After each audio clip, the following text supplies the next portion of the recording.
Keluarga dah hari ni amat happy sebab papa boleh berjumpa dengan bonda. Dah maaf lah, minta maaf. Pandai lepas jangan dikenang. Maaf cakap. Ayat dah habis lah.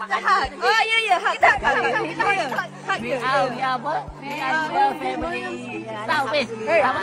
Apa ni? Apa je apa sih kau? Jangan angkat awak sini.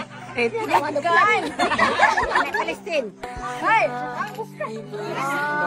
Hubungan yang dingin kembali jernih apabila usahawan Datuk Seri Alif Shukri bersama isterinya, Datin Seri Nur Syahidah bertemu dengan ibu mereka iaitu Bonda Rosita. Menerusi perkongsian di TikTok, Alif bersyukur akhirnya dapat berjumpa dengan ibunya ketika majlis sukan di sekolah anak dan adik-adiknya. Tak salah kalau kita mengalah. Dah lama tak berjumpa dengan bonda saya. Sejak isu hangat ni, saya memilih untuk berdiam dan tidak berjumpa. Lagipun tak nak ganggu orang tengah darah manis.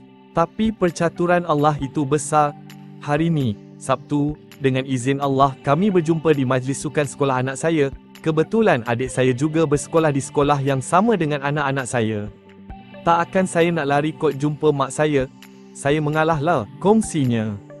Tak akan saya nak lari kot jumpa mak saya. Saya mengalah lah, kongsinya.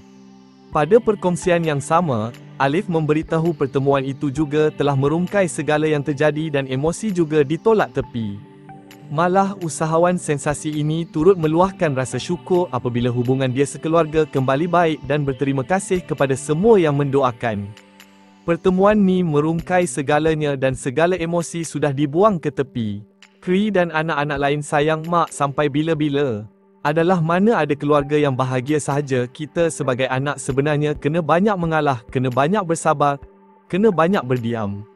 Alhamdulillah ada manis di penghujungnya.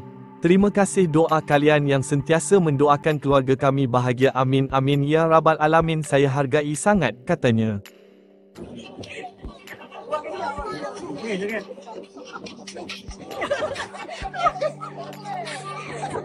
Okay, walaupun saya buat macam mana pun, papa akan spend masa dengan family papa.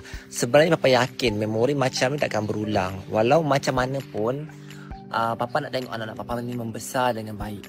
Alhamdulillah, walaupun sibuk dengan buat live, jual bag lah, jual apa, masa dengan family amat papa pentingkan. Sebab tu kalau macam ada hari sukan, ada dari keluarga dah hari ni amat happy sebab papa boleh berjumpa dengan bonda. Dan yang paling penting hari ni, papa nak share juga kepada korang antara beg papa yang paling laku iaitu beg Sofia. Beg Sofia ni cantik, harga dia pun papa bagi promo. Harga beg papa ni kat luar 2-300 kan, papa bagi harga bawah RM36. Nak beli masuk live papa atau beli kat showcase beg Sofia.